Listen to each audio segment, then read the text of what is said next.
لیکن next year جب بقرعید کا موقع آیا تو ایک صحابی نبی صلی اللہ علیہ وسلم سے پوچھتے ہیں کہ پچھلے سال آپ نے یہ فرمان جاری کیا تھا، کیا یہ سال بھی آپ کا فرمان باقی ہے؟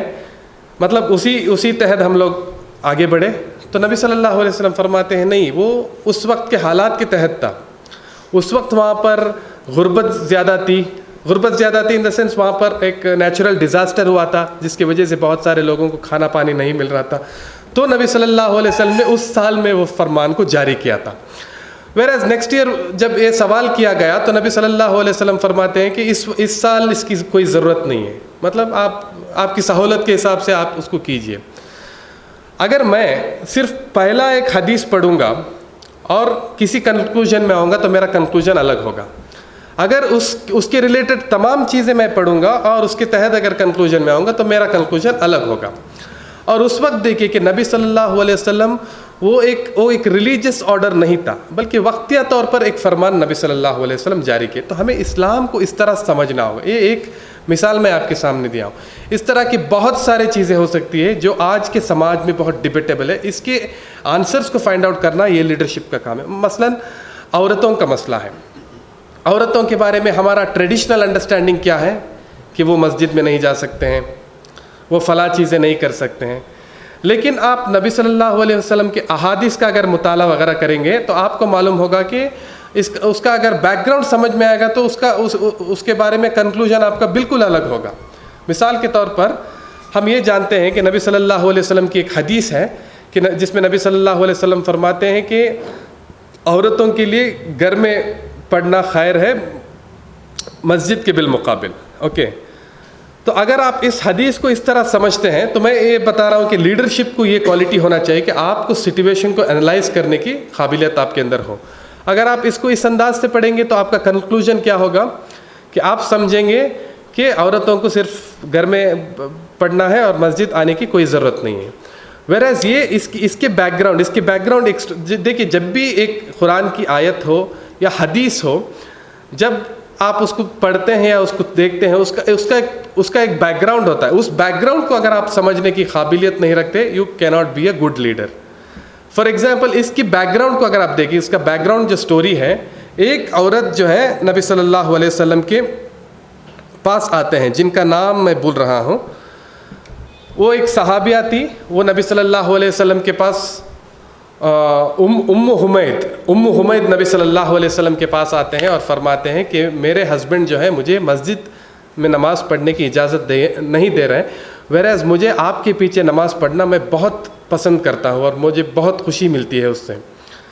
تو نبی صلی اللہ علیہ وسلم ان کے شوہر کو بلاتے ہیں، ابو حمید کو، اور دونوں کے بیچ میں جب بات چیت ہوتی ہے تو معلوم ہوتا ہے کہ ایک گھر کا مسئلہ ہے. ان کے کچھ بچے تھے جن کو بچوں کو اگر صبح کے وقت چھوڑ کے آتے ہیں تو پرابلم ہوتا تھا گھر میں. تو اس کی وجہ سے یہ نماز مطلب وہ عورت جو ہے اس مسجد میں جا کر نماز پڑھنے کی وجہ سے ان کے درمیان جو ہے بہت زیادہ کانفلکٹ ہسبینڈ اور وائف کے بیچ میں ہو رہا تھا. تو نبی صلی اللہ علیہ وسلم نے اس بیک گراؤنڈ میں یہ بات کہا کہ آپ کے لیے وہ بہتر ہے کہ آپ گھر میں مطلب وہ ایک میرائٹل ایشو کو سالو کرنا چاہ رہے تھے نبی صلی اللہ علیہ وسلم.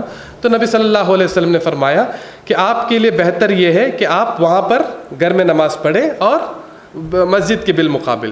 دس was told to one particular صحابیہ کے لیے بولا گیا تھا، اور ان کے بیچ میں ایک بڑا ایشو تھا ہسبینڈ اور وائف کے بیچ میں. اس کو سارٹ آؤٹ کرنے کے لیے نبی صلی اف یو ڈونٹ انڈرسٹینڈ اس بیک گراؤنڈ، ہم کیا سمجھتے ہیں کہ نہیں عورتوں کو مسجد جانا ہی نہیں ہے. اوکے، یا پھر ان کو خیر یہ ہے کہ وہ صرف ویرائز یہ حدیث کے بعد بھی آپ دیکھتے ہیں کہ مساجد میں بڑی تعداد میں عورتیں آیا کرتی تھی. So if we don't understand, if the leaders don't understand the context behind it, we cannot lead or we cannot understand what Islam is. Third example is, تیسرا ایگزامپل جو ہے وہ بھی عورتوں کے مطلب the status of women in Islam کے بارے میں ہی ہے کہ ایک حدیث نبی صلی اللہ علیہ وسلم کا یہ ہے لَن يُفْلِحَ قَوْلًا وَاللَّهُ أَمْرَهُمْ إِمْرًا. A group of people led by women cannot succeed. This is the meaning of that hadith. A group of people led by women will not succeed. یہ نبی صلی اللہ علیہ وسلم کی ایک حدیث کو لیکن اس کے بیک گراؤنڈ کو اگر آپ دیکھتے ہیں, when we understand this without context we think that okay leadership کی کوئی رول میں عورتوں کا ہونا یہ ان اسلامک ہے. whereas when you go to the context of it, if you get into the context of it, یہ ایک پرٹیکولر کانٹیکسٹ میں بتایا گیا تھا کہ پرشیا میں سیسنائٹس ایک فیملی ہوتا تھا, اور وہ سیسنائٹس جو ہے مور دین 1000 ایئرس جو ہے وہ رول کرتے تھے. اور کوئی بھی قوم جب 1000 سال تک رول کرتا ہے تو ان کے اندر کانفلکٹ پیدا ہوتا ہے, اور جب ان کے درمیان سیسنائٹس کے درمیان کانفلکٹس پیدا ہونا شروع ہوا تو وہ آپس میں اس کے جو کنگ تھے ابو شیروان خسرا دا کنگ جس کو بولتے ہیں, تو وہ اس وقت یہ فرمان جاری کرتے ہیں کہ جتنے بھی لوگ ہیں ان کو سب کو قتل کیا جائے, اور وہ اپنے فیملی کے سبھی لوگوں کو قتل کرنا شروع کرتے ہیں, یہاں تک کہ سبھی مرد اس مردوں کو قتل کرتے ہیں, اور اس کے بعد خسرا کا جو بیٹا تھا وہ بھی گزر جاتا ہے, اور کچھ دنوں کے بعد کنگ بھی گزر جاتے ہیں. اس کے بعد جب یہ بات آئی نبی صلی اللہ علیہ وسلم کے پاس کہ وہ ان کے درمیان کوئی لیڈ کرنے والا نہیں ہے, وہ ایک عورت اس کو لیڈ کر رہی ہے, تو نبی صلی اللہ علیہ وسلم نے اس کانٹیکسٹ میں یہ بات کہی تھی کہ لن یفلح قوم واللہ امرہم امرا, گروپ آف پیپل. نبی صلی اللہ علیہ وسلم فرماتے ہیں کہ ان میں سے کوئی ایک مرد بھی نہیں ملا ہے, everyone is gone and no one is remaining. تو نبی صلی اللہ علیہ وسلم یہ بتاتے ہیں کہ اس کانٹیکسٹ میں یہ بات نبی صلی اللہ علیہ وسلم فرماتے ہیں کہ جو the people group of people lead by women will not succeed. So this is in one particular context. اگر آپ اس کانٹیکسٹ کو نہیں سمجھتے ہیں تو آپ کا اسلام کا انڈرسٹینڈنگ جو ہے یہ بہت الگ ہو جاتا ہے. If you understand it in context, آپ کو اسلامک ہسٹری میں بہت سارے ایسی چیزیں ملیں گے جہاں پر عورتوں نے لیڈ کیا ہے. خود نبی صلی اللہ علیہ وسلم کے دور میں بھی, خلفائے راشدین کے دور میں بھی, حضرت عمر کی بھی لائف کے ایگزامپلس دیکھتے ہیں کہ بڑے بڑے عہدے میں وومن فائز تھے.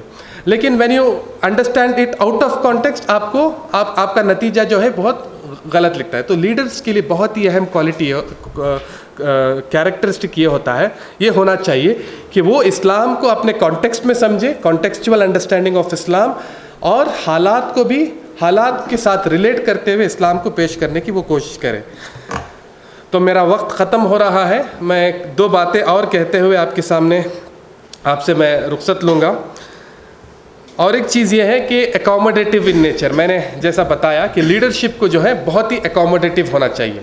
دیکھیے حضرت ابو بکر اور حضرت عمر رضی اللہ عنہ, یہ 2 جو بڑے لیڈرز تھے اسلامک ہسٹری کے, ان دونوں کے درمیان کبھی ایک بات پر اتفاق نہیں ہوتا تھا.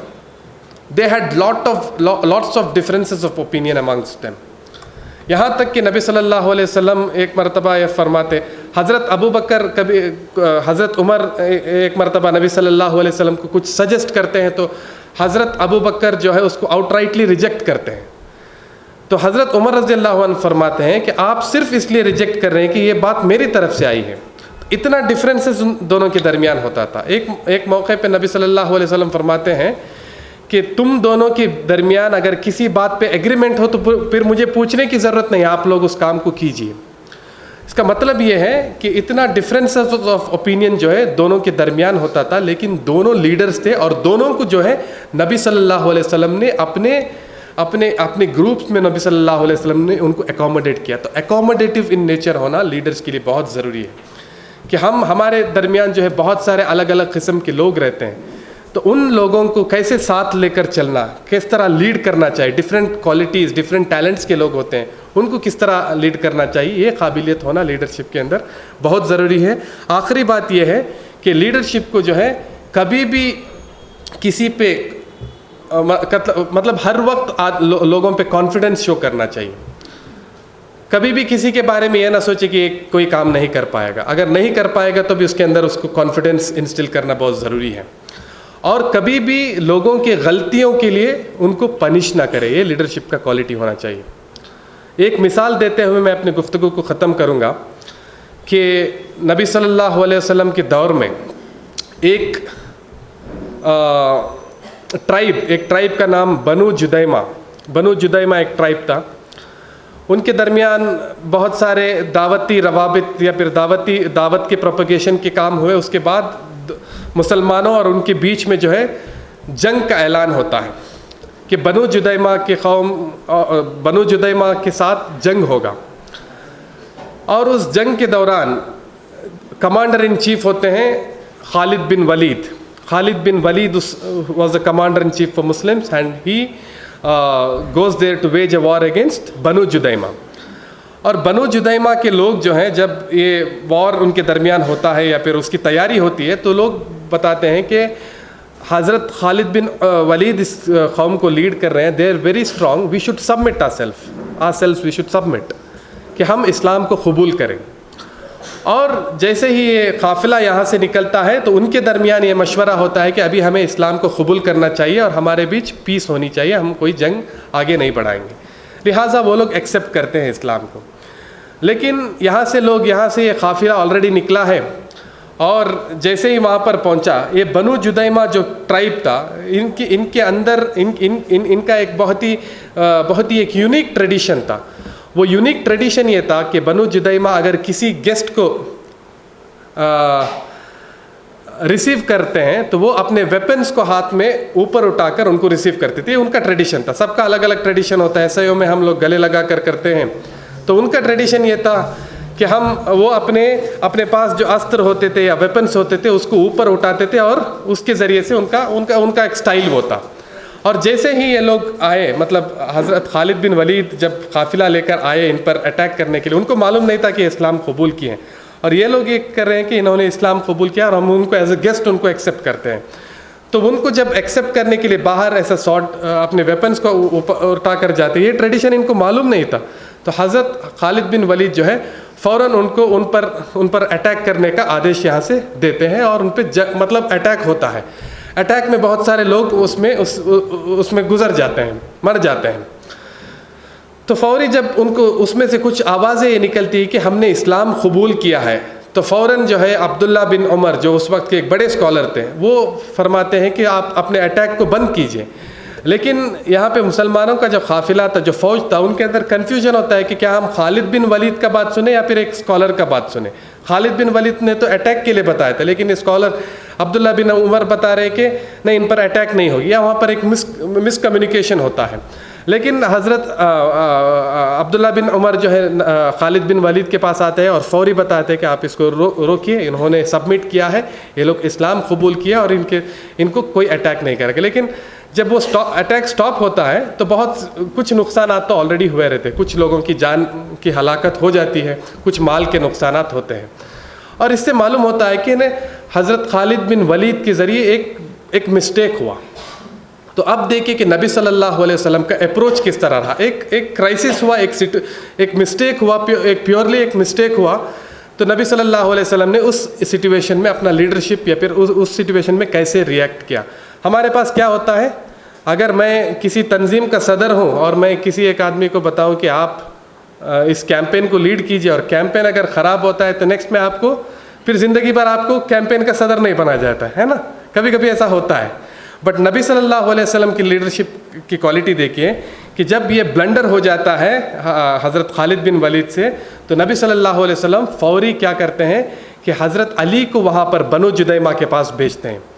بنو جدیمہ کے پاس بھیجتے ہیں اور ان کو بہت زیادہ کمپنسیٹ کرتے ہیں. اور اس سے معلوم ہوتا ہے کہ مسٹیک کو پہلے نبی صلی اللہ علیہ وسلم اس مسٹیک کو ایکسیپٹ کرتے ہیں. مسٹیک کو ایکسیپٹ کرنے کے بعد ان کو کمپنسیٹ کرتے ہیں، اس مسٹیک کو کریکٹ کرنے کی کوشش کرتے ہیں. اور تیسرا کام کیا کرتے ہیں کہ اس کے بعد جو جنگ ہوا، اس کے بعد جو لیڈ کرنا تھا، اس میں خالد بن ولید ہی کو نبی صلی اللہ علیہ وسلم ایز اے ملٹری لیڈر نبی صلی اللہ علیہ وسلم وہاں پر بھیجتے ہیں.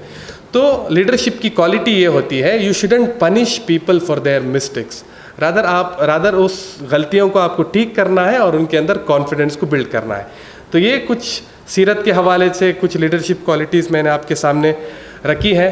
اللہ تعالیٰ سے دعا کرتا ہوں کہ ہمیں اسلام کی صحیح سمجھ اللہ تعالیٰ ہمیں عطا فرمائے، حالات کے صحیح سمجھ عطا فرمائے. اسلام اور حالات کے صحیح سمجھ ہونا یہ لیڈرشپ کے لیے بہت ضروری ہے. اگر ہم یہ قابلیت ہمارے اندر پیدا کریں گے تو انشاءاللہ ایک پازیٹیو اور ایک ریولوشنری تبدیلی ہم لوگ اس سماج میں دیکھیں گے، اور اس تبدیلی میں آپ کا رول جو ہے بہت اہم ہوگا. اس دعا کے ساتھ، اس امید کے ساتھ میں اپنی گفتگو کو ختم کرتا ہوں. آمین یا رب العالمین. وآخر الدعوانا ان الحمد للہ رب العالمین. 4-5 منٹ میں نے آپ کے زیادہ لیے ہیں. آپ سے بھی معذرت کرتا ہوں, سہیل صاحب سے بھی معذرت کر کے ہوئے اپنے گفتگو کو ختم کرتا ہوں. السلام علیکم ورحمۃ اللہ.